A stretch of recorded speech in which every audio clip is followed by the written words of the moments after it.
As-tu déjà ressenti que ton corps est quelque chose que tu dois cacher, ou dont tu devrais presque t'excuser? Ce nœud à l'estomac qui t'avertit que tu es sur le point de te ridiculiser n'est pas de la timidité, c'est l'écho d'une blessure qui t'a appris à avoir honte de qui tu es.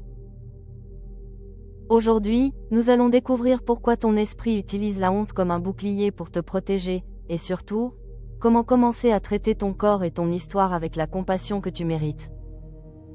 Reste ici, parce que comprendre l'origine de cette peur du ridicule est le premier pas pour arrêter de te cacher. Tu es sur Neurosublimity, un refuge pour mettre des mots sur ce qui fait mal et commencer à guérir ensemble. Nous t'invitons à faire partie de ce chemin. La blessure d'humiliation transforme notre corps en un champ de bataille constant. Il ne s'agit pas seulement de ne pas aimer ce que nous voyons dans le miroir, il s'agit de ressentir que notre apparence physique est une preuve publique de notre manque de valeur. C'est pourquoi, bien souvent nous finissons par utiliser les vêtements comme une armure pour passer inaperçus. Ou bien nous punissons notre propre corps avec des critiques féroces, avant que quelqu'un d'autre n'ait l'occasion de le faire. Se libérer de cette armure ne se produit pas du jour au lendemain. Mais le premier pas, c'est de comprendre que cette honte n'est pas née avec nous.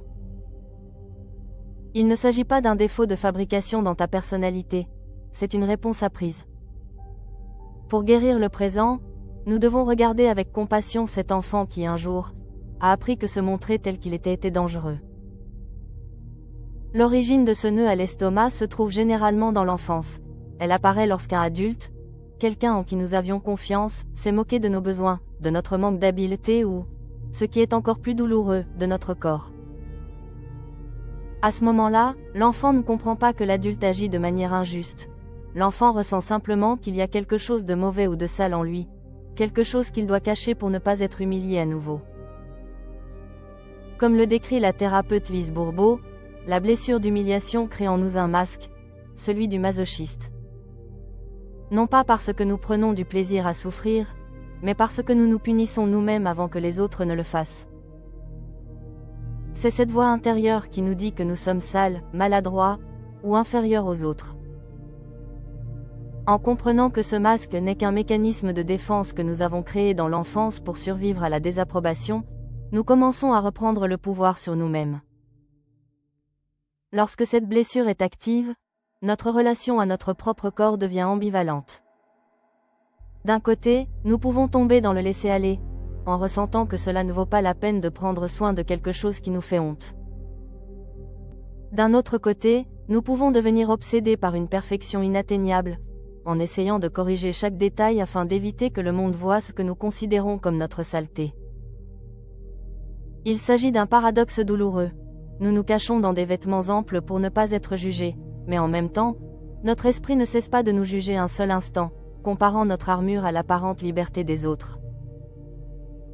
Mais la blessure d'humiliation ne se limite pas au miroir. Elle franchit la porte de notre maison et s'infiltre dans nos relations les plus intimes. Lorsque nous ressentons que notre corps est quelque chose dont il faut avoir honte, la proximité avec les autres commence à être perçue comme une menace. T'est-il déjà arrivé d'annuler un plan, un dîner ou un café simplement parce que tu ne trouvais rien qui cache suffisamment ce que tu ressens? Ou bien, dans un moment d'intimité, au lieu de profiter de l'instant, ton esprit calcule-t-il quel angle de ton corps paraît le pire sous la lumière? Il ne s'agit pas d'un manque d'amour envers les autres, il s'agit d'une peur profonde que, s'ils nous regardent de près, ils découvrent ce manque de valeur que nous croyons porter en nous. La blessure d'humiliation nous fait croire que nous sommes indignes d'être désirés ou simplement acceptés tels que nous sommes. C'est pourquoi, parfois, nous préférons l'isolement. Parce que dans la solitude, au moins, personne ne peut nous juger. Même si le juge le plus sévère est déjà enfermé en nous. Guérir la blessure d'humiliation commence par une vérité qui est souvent difficile à accepter. Ton corps n'est pas ton ennemi. Ce corps que tu essaies aujourd'hui de cacher sous des couches de vêtements ou de critiques féroces est le même qui t'a protégé pendant toutes ces années. Il a été le refuge de cet enfant qui a souffert et il a porté le poids d'une honte qui ne lui appartenait pas. Revendiquer ton corps ne signifie pas que tu dois aimer chaque centimètre de celui-ci dès demain. Cela signifie reconnaître qu'il a le droit d'exister, d'occuper de l'espace et d'être traité avec la dignité que mérite tout être humain. Je comprends que dire « ton corps est ton allié » puisse sembler juste en théorie, mais comment faire lorsque la honte pèse si lourd? Voici 3 pas, petits mais courageux, pour commencer à transformer ton dialogue intérieur. 1. Le regard compatissant dans le miroir. Demain, lorsque tu te regarderas dans le miroir, ton esprit cherchera automatiquement ce qui ne va pas. Je te propose un défi. Pendant seulement 10 secondes, soutiens ton propre regard dans tes yeux. Ne regarde ni ton poids, ni ta peau, ni tes vêtements. Regarde la personne qui habite en toi. Et dis à voix basse, « Nous sommes ensemble ». C'est un micro-acte de loyauté envers toi-même. 2. Arrête de te faire petit. La blessure d'humiliation nous pousse à nous contracter physiquement.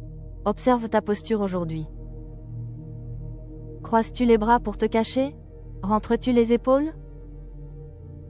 Essaie de t'étirer, d'occuper l'espace qui t'appartient sur ta chaise, de marcher avec la poitrine ouverte. En modifiant ta posture, tu envoies à ton cerveau le message que tu n'as plus besoin de te cacher pour être en sécurité. 3. Brise le secret. La honte se nourrit du silence. Trouve une personne de confiance, quelqu'un qui te veut du bien, et dis-lui simplement « Parfois, je me sens très vulnérable par rapport à mon corps ». En mettant des mots sur la honte, tu lui enlèves le pouvoir de t'étouffer. Ce n'est plus un secret honteux, c'est une blessure que tu es en train de guérir. Souviens-toi, ton corps n'est pas une erreur à corriger ni une honte à cacher.